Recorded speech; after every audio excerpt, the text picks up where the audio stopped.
তো গাইস, দুবাইয়ের সকালবেলার ভিউগুলা দেখেন গ্রামের। আমি কিন্তু গ্রামে কাজ করি। অনেকে বলেন ভাই আপনি বাংলাদেশে না দুবাইতে, কয় দুবাইতে হইলে আপনাদের একবার গ্রামের ভিডিওগুলো করেন আমাদের। তো দেখেন গ্রামের ভিউ দুবাইয়ের। আর আমার সামনে এই গাড়িটা দেখছেন না, এই গাড়িটা কি গাড়ি হইতে পারে চিন্তা করেন। এই গাড়িটা হইছে মনে করেন বাংলাদেশে যেরকম অ্যাম্বুলেন্স গাড়ি আছে, অ্যাম্বুলেন্স, এই গাড়িটা সেম এরকম অ্যাম্বুলেন্স। কথা বোঝেননি?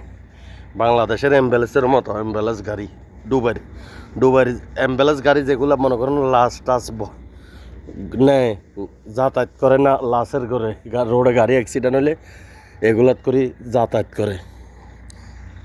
আর আমি যে এরিয়াতে কাজ করি, এরিয়ার অপর পাশে এই পাশে দেখেন ওই পেট্রোল পাম্প, ওই বড় বড় বিল্ডিং দুইটা আছে, কিন্তু এগুলো আগে পরে এরিয়া মানে কি আজমান শহরের মতো হয়ে যাইব, দুবাই শহরের মতো এরিয়া হয়ে যাইব। ওই যে গাড়ি চলেতে এই মাঠেগুলো মনে করেন কি এখানে বড় বানাইব, মার্কেট বানাইব বিশাল বড়।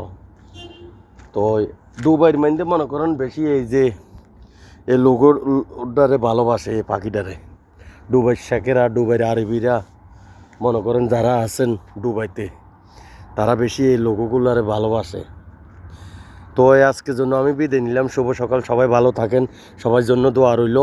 আর আমার ভিডিওটা আপনাদের সামনে বললে লাইক কমেন্ট শেয়ার দিয়ে দেখবেন, সবাই পাশে থাকবেন। আর যারা দুবাইতে বর্তমানে আমার থেকে জানতে চান ভিসা চালু হয়েছে না না হয়েছে, তাহলে আমার ভিডিওতে, আমার যে কোনো ভিডিওতে কমেন্ট করিয়ে আমার থেকে জানিয়ে নেবেন।